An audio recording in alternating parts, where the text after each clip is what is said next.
తెలుగు జాతి ఖ్యాతిని నలుదిశలా వ్యాపించి చేసిన మహనీయుడు, మహానటుడు, దివంగత ఉమ్మడి ఆంధ్రప్రదేశ్ ముఖ్యమంత్రి నందమూరి తారక రామారావు అని జగపతినగరం మాజీ ఉప సర్పంచ్ శ్రీ సాయి చరణ్ జ్యువెలర్స్ అధినేత తోటా గోపీనాథ్ అన్నారు.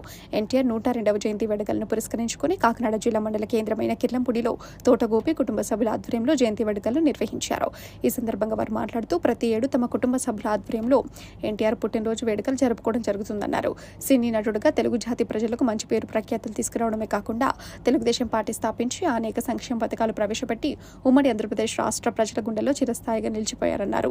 ఆయన స్థాపించిన పార్టీ పేరుతో ప్రస్తుత రాష్ట్ర ముఖ్యమంత్రి నారా చంద్రబాబు నాయుడు కూటమి ప్రభుత్వం ఆధ్వర్యంలో అనేక సంక్షేమ పథకాలు అమలు చేస్తున్నారన్నారు.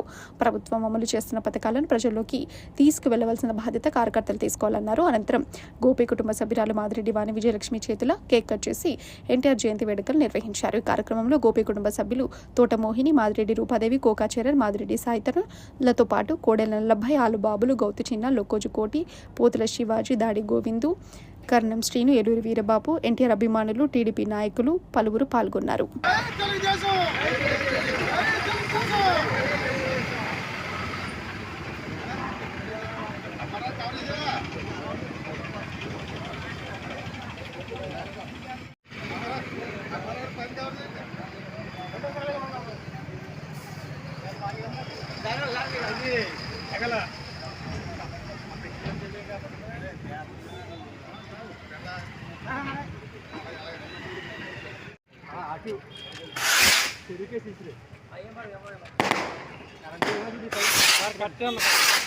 కట్ చే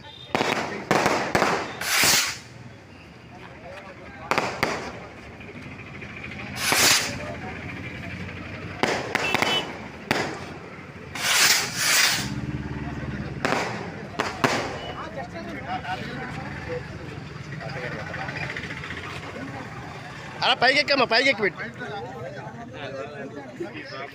వచ్చే అంతే, జస్ట్ వచ్చే అంతే.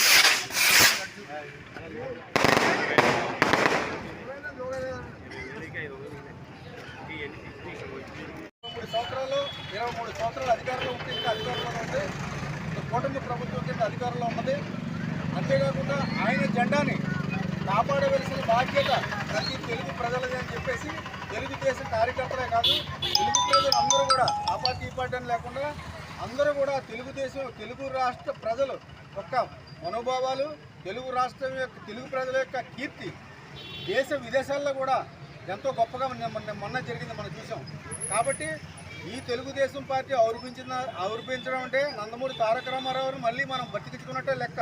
అందుచేత ప్రతి ఒక్క కార్యకర్త ఏ పదవిని ఆశించకుండా ఆయన చేసి ఆ తెలుగుదేశం ప్రభుత్వంలో నాయకులు చేసే మంచి సంక్షేమ పథకాలని ప్రజల మధ్యకి తీసుకెళ్ళి ఈ పార్టీని 10 కాలాల పాటు ఉండేలాగా, ఆంధ్రప్రదేశ్ ప్రజలు 10 కాలాల పాటు చల్లగా ఉండేలాగా, రాష్ట్ర భవిష్యత్తు అంటే మన యువత భవిష్యత్తు కూడా కాపాడవలసిన బాధ్యత మన ఈరోజు నందమూరి తారక రామారావు గారి యొక్క పుట్టినరోజు సందర్భంగా మనందరం కూడా ఆయన కార్యక్రమాలని ఘనంగా చేసుకుంటూ ఆయన పెట్టిన పార్టీని ముందుకు తీసుకెళ్తూ ఇవాళ ఎన్నో సంక్షేమ కార్యక్రమాలు జరుగుతున్నాయి. కానీ కొన్ని కార్యక్రమాలు ఒక నిధులు లోటు వల్ల కొన్ని ఆగినాయి. కానీ ఇప్పుడు చేసేది కొంతమంది తెలుగుదేశం పార్టీ కార్యకర్తలు జనానికి విపులీకరించలేకపోతున్నారు. కాబట్టి నేను ఇచ్చిన ఇవాళ వాయిస్ దృష్టిలో పెట్టుకుని ఎప్పటి వరకు వచ్చిన ప్రభుత్వం ఏం చేసింది అనే దాన్ని ఒక్కసారి విశ్లేషణ చేసి తెలియజేయాల్సిన కోరుతున్నాం. ఇవాళ గవర్నమెంట్ వచ్చి 100 సంవత్సరాలు అవుతుంది. 1 సంవత్సరంలో అన్నగారు నిలబెట్టి తెలుగు జెండా కింద ఈరోజు సంవత్సరంలో జరిగిన సంక్షేమాలు పోలవరం పరిగెడుతుంది, గట్టింపాడు పరిగెడుతుంది, నగరికి పరిగెడుతుంది, గాలేరు పరిగెడుతుంది, గుట్లకమ్మ ప్రాజెక్టు పరిగెడుతుంది, అలాగే అన్నమయ్య ప్రాజెక్టు పరిగెడుతుంది. ఇవన్నీ సంక్షేమ కార్యక్రమాలే. ఈవేళ అమరావతి పోలవరం నిర్మాణం జరుగుతుంది. పోలవరం నిర్మాణం శరవేగంగా తయారవుతుంది. ఈవేళ కొన్ని రాజధాని ప్రాంతాన్ని అభివృద్ధి చేయడంలో అది కూడా తెలుగుదేశం జెండా కింద, అది కూటమి కలయికతోటి జరుగుతున్న అభివృద్ధికి అందరూ సహకరించి రాష్ట్ర అభివృద్ధిలో అందరూ కూడా ఆంధ్రప్రదేశ్ ప్రజలు పాల్పంచుకోవడం కాకుండా తెలుగు జాతిని ఇనుముడింపజేసేలాగా చేయవలసిన కార్యక్రమం ఉంది. ఈవేళ ఎన్నో సంక్షేమ కార్యక్రమాలు. ఈవేళ 3,000 రూపాయలు గత ప్రభుత్వంలో ఇచ్చిన పెన్షన్ ఈరోజు 4,000 ఇస్తున్నారు. అది ఈ రోజుకే ప్రతి పెన్షన్దారుడికి 15,000 అందేసింది. అలాగే 3,000 ఇచ్చే పెన్షన్ 36,000 అందేసింది. అంటే ఎక్స్ట్రా అని చెప్తున్నాను నేను. అలాగే మంచానికి పరిమితమైన ఈ కిడ్నీ వ్యాధిగ్రస్తులకు 5,000 చొప్పున 60,000 కిడ్నీ.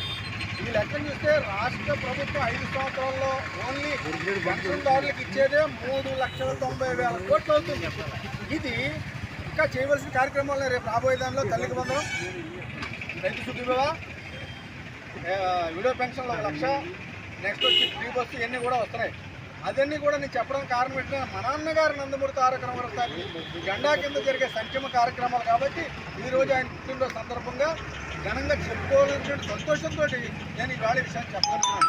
కాబట్టి ఆంధ్రప్రదేశ్ ప్రజలే కాదు, తెలుగుదేశం కార్యకర్తలు ప్రతి ఒక్కరు కూడా విశ్లేషించి జరిగే సంక్షేమ కార్యక్రమాలు వివరించి ప్రజలను ఆకట్టుకునేవలసిన తెలుగుదేశం పార్టీ జెండాకు ఆకట్టుకుని చేయాలని ఈ పుట్టినరోజు సందర్భంగా నేను కోరుకుంటూ ఈ కార్యక్రమాన్ని ఇంతటితో ముగిస్తున్నాం.